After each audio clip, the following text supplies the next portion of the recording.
Don't lose your way. Your mind, we have to be as one.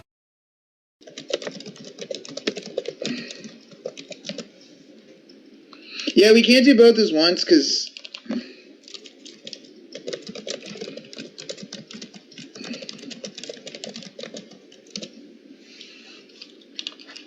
Alright, so it looks like Jay Sheriff, I believe, is playing the bottom, is playing Monarchs, is going to go second, and Raziel is going to go first. A little bit over the course of the tournament, I believe Raziel is playing the Fire King variant. So, a little bit I have seen of it. Okay, he's going for Allure of Darkness. It's a pretty good card to open with. The thing about Allure of Darkness, though, is, like, I actually kind of thought about it, is that it's basically a 1-for-1 nowadays. Yeah, it lets you draw 2 cards, but it's basically a...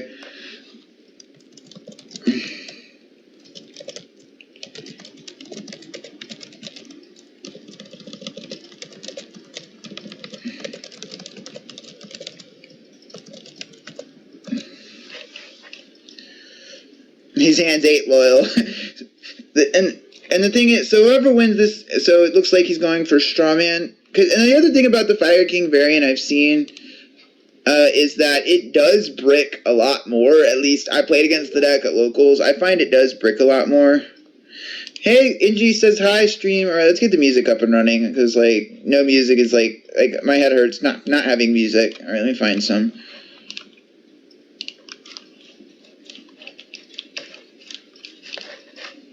I think I have, like, a playlist of music. Let me find it. There we go.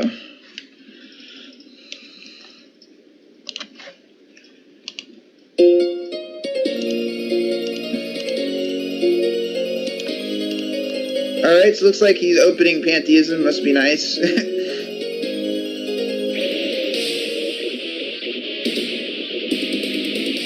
thing is, when I didn't realize how good Pantheism was when I first read the card. It's a Destiny draw on top, and a spellbook crescent, all racked up in 1 card. It's nuts. Like, that's how good that card is. He's gonna reveal the Prime Monarch, and let's see what else. Prime Monarch. Does he really play 3 Prime? Because, like, most of the standard numbers 2. Probably Tenacity if he only plays 2. He must have I would say he probably has another Pantheism in hand. The Battle of the Bricks, that's what we'll call it. Yeah, you never let a Monarch player add Tenacity, because that's just more deck thinning. That's my theory, is that, like, you never let them add Tenacity. Even if you don't know if they have a Monarch in hand or not, you don't want to give them more deck thinning. That's the theory. Hey, Phoenix Gruda, what's up, my man? Hope you're doing good. We are streaming the semifinal matches for the APS Community Tournament. It's gonna Twin Twisters the back row. Pitching the IDOS to pop it.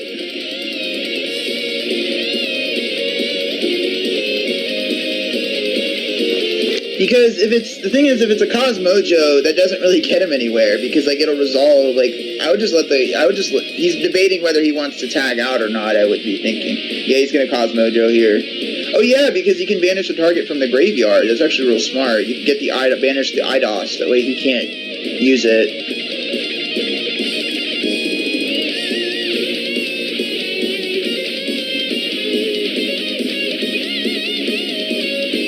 I can kind of see that theory. And the brilliant... Wow, JY opens with a brilliant fusion. This card is absolutely just nuts. Like, the fact that, like, it's made cards like Gem-Knight Lazuli and Gem-Knight Garnet relevant is amazing. Like, I always thought Lazuli was a good card.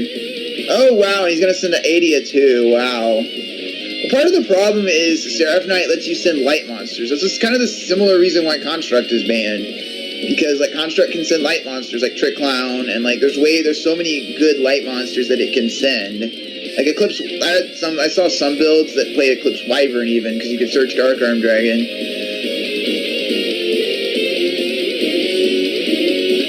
So that puts Raziel in a very difficult situation, because now he's got another Pantheism and the Prime as well. Pantheism totally fair.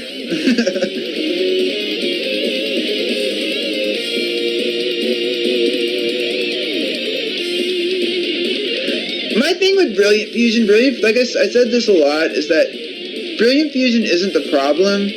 It's not Brilliant Fusion isn't the problem. It's Seraph Knight being able to send lights. That's the problem. And any Gem Knight player worth their salt doesn't play Seraph Knight because Seraph Knight is useless in the deck. Like the only thing it could give you is a couple extra summons with your Armadillo. Like it's useless in normal Gem Knights. He's gonna make the first turn Durandal as well.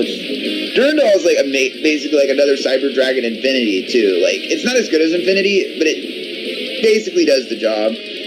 Seraph Knight to 1 doesn't do anything though because like it's one of those cards. Seraph Knight at 1 won't do anything because most people play 1. It's the same thing with Castell.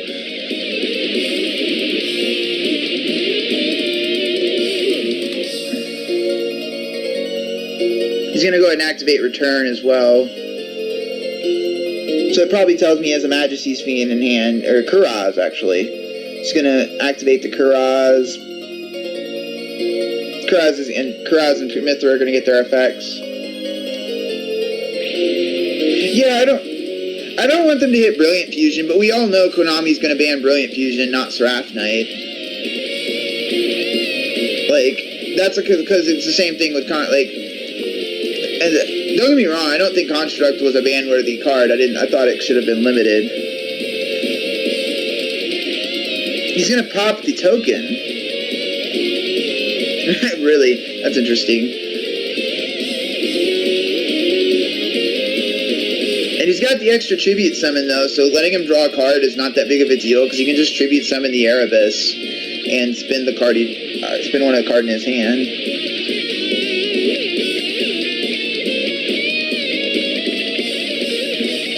He's gonna tribute for the Erebus due to Ether's coming down. That's interesting.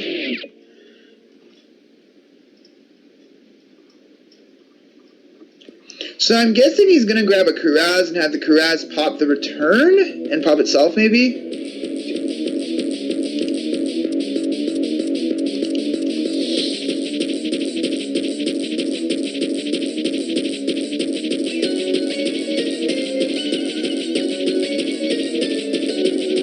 Yeah, Gino's right. That's exactly game. If he brings out another Aether, that's game.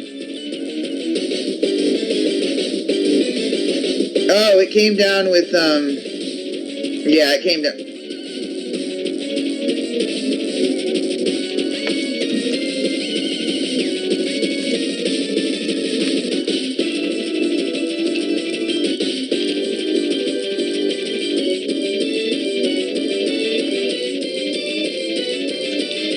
Oh, he's asking about Mithra. Mithra gives him an extra...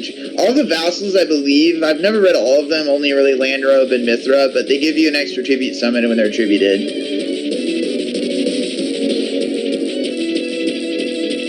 Basically, at least from what I remember, is if they're tributed for a tribute summon, they all give you an extra tribute summon. I know Landrobe and Mithra do. Mithra's the more popular one, though, because Mithra's a bit more popular because what does Mithra do? Mithra doesn't require you to interact with your opponent to do anything. Like Landrobe requires you to put a monster effect. This is only the semis. I'll type that in chat. We're at the semis right now, but we are going to be streaming the finals once we get to that too. And I'm hoping to be able to get some deck profiles from you guys, for you guys as well. I'm going to check in with Rui because I know I actually wanted to get his Shiranui deck as well. He talked to me today, so that will probably be going up tomorrow. And some of the other matches will be going up. I do have some other matches on save, but I don't know if I'm going to upload them because, oh yeah, it's game. Like, Raziel knows it's game.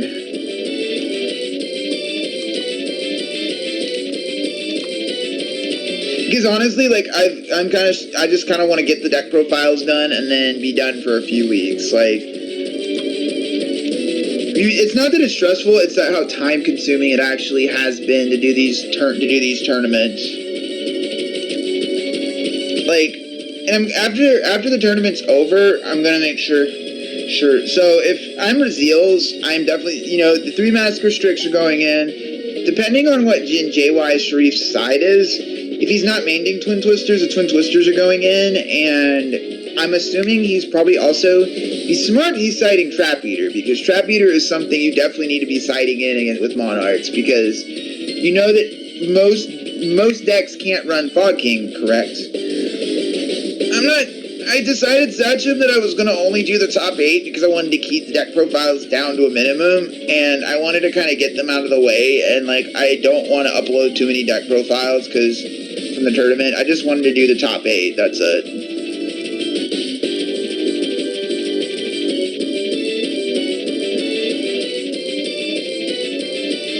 The winner of the tournament, the top 2 people get to decide the APS APS video topics. The next 2 the top person gets a signed map signed by all the APS boys. I have mine somewhere. Let me find it. Un momento, por favor. As we see, yeah.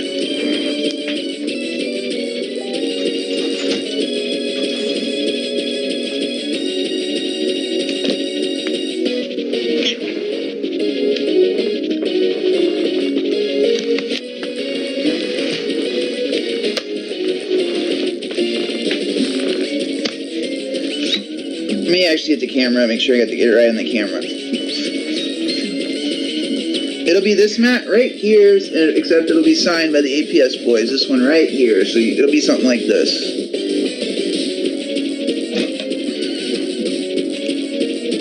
Oh yes, I think he actually didn't brick this time. He opened island, that's pretty nice.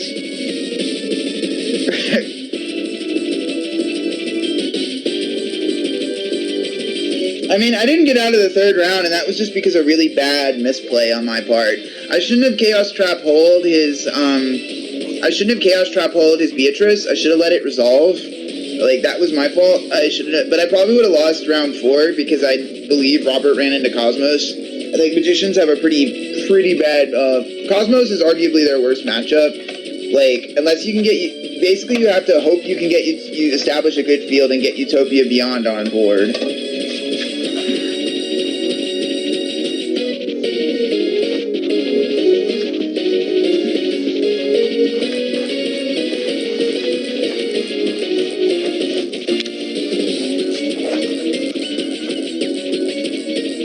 So now Island's gonna pop all his cards, because that's like one thing you don't want to do with Kozmos, is like, you don't want to leave your Island on board because it can disrupt your fields. He's gonna go for Delta Shuttle and Source Trooper.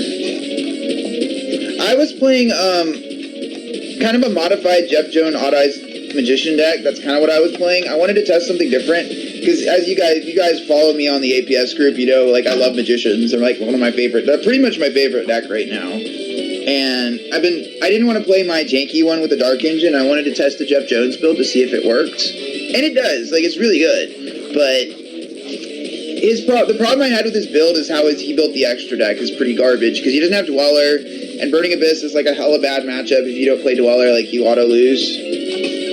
Like, that was one thing I did at Locals last weekend. It was like, I made sure, like, I was debating what to take out of my extra deck, and at the last minute, I took out Big Eye, and put in Dweller, and surprisingly I did not miss Big Eye at all. And I wouldn't be playing Big Eye going forward. It's not a bad card, it's just, between all the matches at YCS Houston, and all the matches I've had at Locals, it's about 20 matches, I've summoned it once against the Infernoid player at Houston, and I think I stole I believe what happened was, I stole his, Onu, and he ended up scooping after that. I baited out the effect, I believe.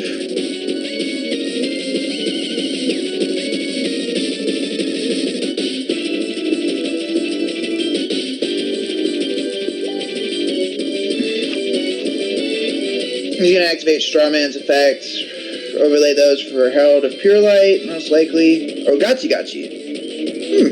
It's a pretty nice, must be nice. It's a pretty nice turn 1 field. Oh, he's going to go for Dark Lady, too. Nice. So 2 negates.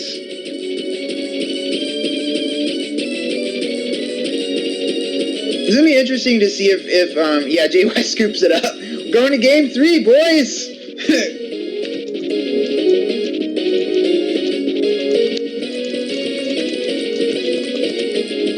Yeah, the guy, because, like, I remember the Monarch player I beat at Houston, he literally, like, game 1, he just passed So I open like the nuts and end up OTKing him with Vortex and 3 monsters. It was just like, I'm normally not the type of person who says pendulums are broken, but that whole play was disgusting. Like, but anyway, back,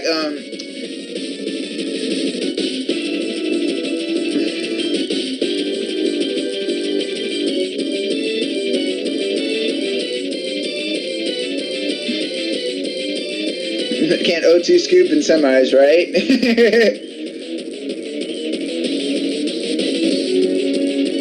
Alright, let's go, guys. Game 3, boys.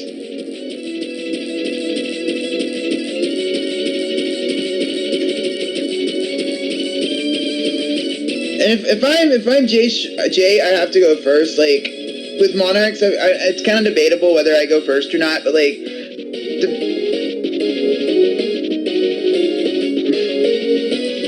the thing is, like, he just opened with such a disgusting field that it wouldn't have mattered. Oh, the Pantheism first turn must be nice.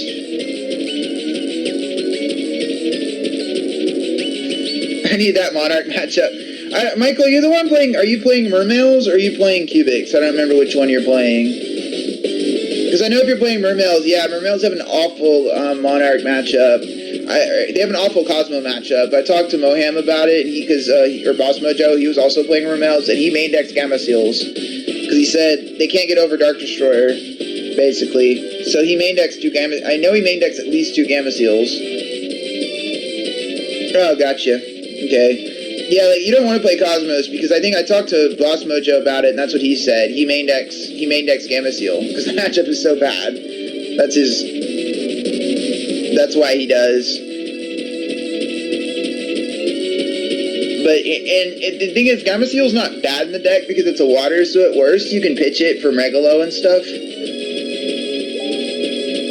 So it works. So it works in theory. But that was his point, was that, like... Yeah, good luck against Cubics, because if he, like... That is a very... Cubics... If you've never played against Cubics, they are a very, very scary deck. Like, it's one of those decks where, like, it will OTK you at least once. Like, it's ridiculous how good that deck is. Like, I'm not saying it's consistent enough to kill you but when it does, you will die. It can get, I haven't actually seen a lot of the guy's build, but I know that, like, I know he's playing Cupidity, and but that's all, like, literally, I haven't seen a lot of his cards. I don't know if he's running Recurring Nightmares. So that card's really good in Cubics, because I think all of them are darks with 0 defense. Let me think how to explain Cubics. The basic thing of Cubics is they only really have 2 monsters you have to worry about that you're going to see on a regular basis. They have a monster called Duja that's basically like, the whole win condition is getting a monster called Crimson Nova, the Dark Cubit deity on the field. It works a lot like Priestess. And basically, like, you reveal 3 Cubit cards to special summon it. It has 3 effects, I believe. First effect is, it's unaffected by monster effects less than 3,000, with my monsters with less than 3,000 attack. Whenever it runs over a monster, it can attack again. So it's like BLS. And then the other effect is, I'm not going to tell him too much, I'm just telling him what the monster does. So, like, that's basically what, and it has, like, it's like a BLS that also burns you on the end phase, and can't be affected by monsters. So yeah, it's not very good. It's like, they remind me a lot of Despots in that, like, they don't OTK on a consistent basis, but that you'll get your shit pushed in by them a couple times every once in a while. But they're a lot more, I think they're a little bit more consistent than Despots, to be honest.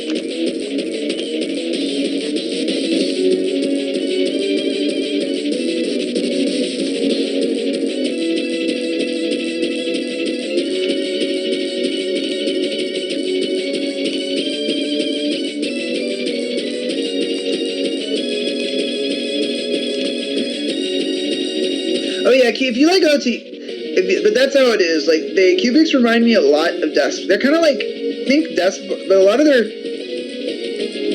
yeah. The funny thing, speaking of Mermails, I remember I actually played against the deck. I hadn't beaten Mermills. Were always a tough matchup for my Magician deck, but I think I let the Mermill player go first when I won the dice roll game 1.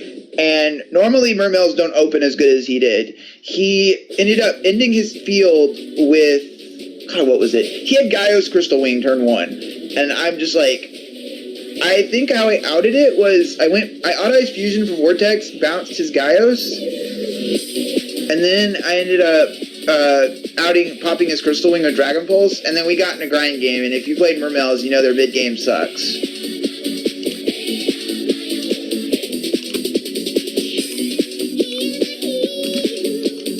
So, like, he ended up, I felt bad, and then game 2, he ended up, like, I bricked, I think he drew Garnet, because I think he was running Brilliant Fusion, and, like, I bricked, I opened, like, what was it, 3 scale 8s, I opened 2 Auto-Ized Unicorn, 1 Dragon Pit, Pelham Call, and Zephyros. I'm just like, what is this hand? He got Crystal Wing out with Tatsunoko, actually. It was with Tatsunoko, and he got it out with Tatsunoko and a couple other monsters, I believe.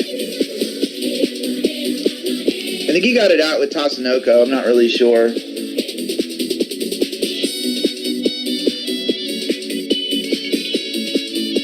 Although I think Crystal Wing has to have a non-tuner Synchro Monster, not the Synchro Monster, but I think he got it out with Tatsunoko. Not that I was complaining, that even if that wasn't ruled correctly, I think. Dark Lord, I'm actually borrowing the stream from Paul today. He was kind enough to let me borrow. We are streaming the Team APS Community Tournament semifinals and finals this afternoon. Maybe we'll have some tag duel shenanigans later with some of the other. I am Aura Store, by the way. I'm one of the mods on the stream. I think I was subscribed to Paul back when they were streaming on YouTube, and I always liked their. Paul's a really good friend of mine. Pretty chill dude. So like he's being kind enough to let me borrow the stream for today. Like I don't normally like. If you guys, like, if a lot of you guys who are subscribed to me know, I typically am not the type to, like, heap words on someone they don't deserve. But Paul is a really chill dude. Like, I remember his point was that, yeah, I wanted to change the stream preview, but, like, Oishin said not to, so I didn't. But, yeah, I was going to message Paul and ask him. So, but anyway, back on the thing. So, it looks like he's got the first Prime Monarch and an Erebus just chilling on the field.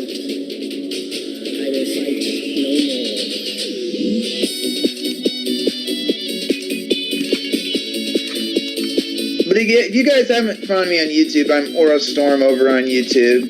So if you guys like are interested, you know, I'm in Paul. You can actually, if you check on.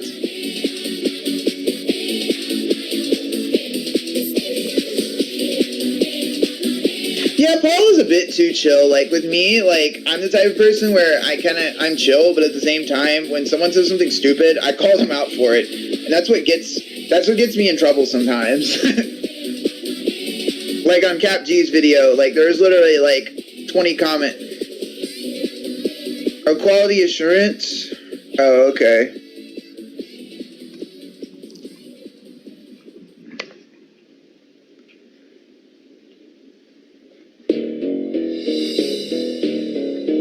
But I always like to ask my subscribers, okay, what can I improve, blah, blah, blah.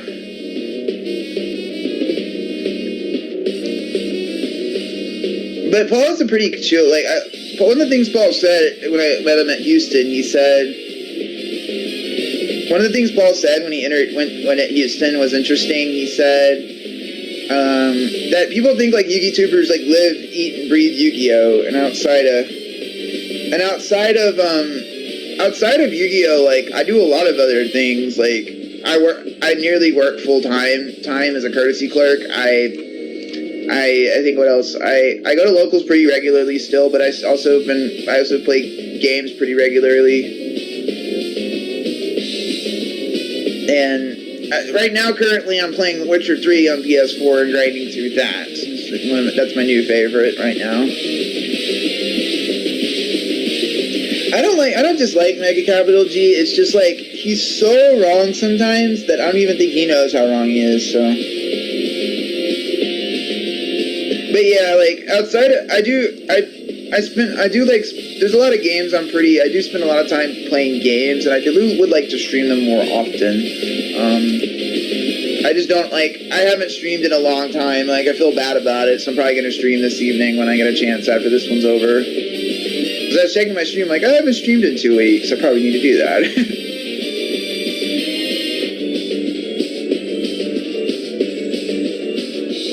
And Paul looks different. It's not, it's not Paul. This is Aura Storm. I'm borrowing his channel for. We're streaming the APS tournament this afternoon, so that's what's going on. I'm borrowing. Paul was kind enough to let me borrow his stream for the Epsilon final, so we're streaming the community tournament. This is current match going on is Kozmos versus Monarchs. The other match is actually Mermails versus Cubics, so it should be interesting if you guys haven't seen a lot of Cubics. It should be very interesting.